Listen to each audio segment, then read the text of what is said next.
Well, instead of playing baseball or even sliding into home base here at Buccaneer Field, this space might be turned into a multi-purpose lawn, including some picnic areas and a possible civic shelter. It's a plan that some residents are protesting, and they're doing it right now at a Parks and Recreation Advisory Committee happening just a couple blocks away at City Hall. For families like Brea Blue's, Buccaneer Field is more than just a sports complex. Her 9-year-old son plays on both football and baseball teams here on the field. I've watched my son play on the same exact field that I played softball on growing up. I grew up in Fernandina.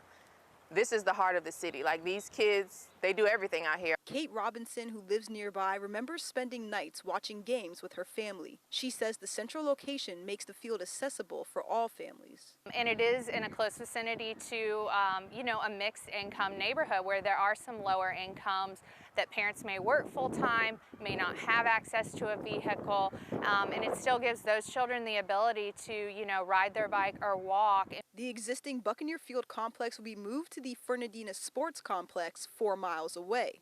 The plan states that the field, located in Central Park, takes up too much space and means that more than half of the location is dedicated to just sports. The master plan would turn the field into a central multi-purpose lawn for concerts and city events. It would still include 2 sporting fields, but competitive games and tournaments would no longer be held at the location. Alexandra Lajou, who sat on the Parks and Recreation Committee in 2020, says it's an idea that she tried to end. It included many gentrifying changes, which I strongly oppose. I distinctly recall trying to kill them at that time. The fact that any of them, even if it's only one of these bad ideas, is being revived, really terrifies me.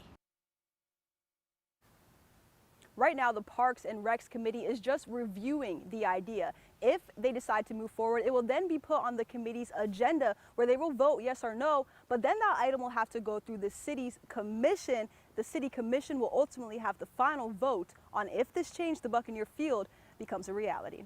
Reporting in Fernandina Beach, Atia Collins, First Coast News, on your side.